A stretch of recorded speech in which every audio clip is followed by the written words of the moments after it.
ကဲပင်မနာရီခလာနောက်မိထားပြီကိုချေးတဲ့ staycation လေးလို့ဖြစ်တယ်ပြောမိက Jasmine Valley Hotel အလုံးနဲ့ပဲရောက်နေတာနေ့ရက်ယူတယ်တရက်ကအလုပ်တယ်တရက်ကနားမယ်ကြီးကအိမ်က lighting မကောင်းတဲ့အတွက်ကြောင့်မလို့ဒီလို hotel မှာပဲရိုက်ကြရပေါ့နော်အဲ့ရိုက်တဲ့ခါကြလို့ရှိရင်ဒီလိုမျိုး lighting ကောင်းတဲ့ hotel ACC တွေဖြစ်တဲ့ hotel မျိုးကအရေးကြီးပါတယ်ကြိုက်တဲ့ vibe လေးကတော့အခုလိုအခန်းထဲရောက်ပြီဆိုတာနဲ့ကင်းလေးတွေကြီးဘာမှမတွေးပဲနဲ့အခုလိုကတင်းပေါ်ပေါ့ပါ ACC နားလိုက်ရတာအကြိုက်ဆုံးပဲတော့မှအလုပ်အတွက်ဟို short short လေးရရသေးတာမိုးအေးအေးလေးနဲ့လင်းကြီးခံရတာလေအရန်အရသာရှိတယ် Jasmine Valley Hotel 9လွှာမှာဆိုလဲခုလိုရေကူးကန်လေးရှိတယ်ခုခင်ကို gym ဆော့ခြင်းတဲ့သူတွေအတွက်လဲ gym လေးလေးရှိတယ်ဒီကတော့ gym လေးကိုနည်းနည်းပပပတ်ကြည့်ခဲ့ပေါ့နော်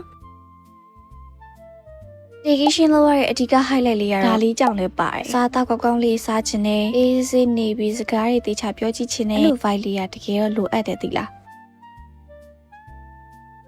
ခု Jasmine Valley မှာအသေး9200ပဲကြာတော့မယ် Awesome August promotion အစီအစဉ်လေးလည်းရှိရယ် Monsoon Staycation အနေနဲ့ဆိုတော့တော်တော်လေးတန်တယ်လို့ပြောရမယ်။ရတော့ Jasmine Valley Hotel အစားအသောက်ကိုအရင်ကြိုက်တယ်။သူဆိုလေတငယ်ချင်းတွေနဲ့ Staycation သွားရတယ်ဒါပေမဲ့ညဘက်မအိပ်ဖြစ်တဲ့ခါအစားအသောက်တွေမှာကျင်လို့ရှိရင်24 hour ထိရောက်လို့မကီရိုဆိုညတကောင်ထိပါထမှာရပေါ့နော်။အဲ့ကဲလို့ကိုက August born ဆိုရင်လေဟိုကတငယ်ချင်းတွေနဲ့ Staycation လေးအေးစစ်စစ်သွားနေကြည့်ပါတကယ်ပြောတာအရန်မိုက်ပါတယ်ဒီအချက်လက်လေးတွေက Jasmine Valley မှာမေးကြည့်ပေါ့နော်။ကဲမကီရိုအနားယူရဲ့ဗီဒီယိုတွေကဒီလောက်ပါပဲ။စောင့်နေကြည့်ပြီးစုတင်ပါတယ်။ Bye bye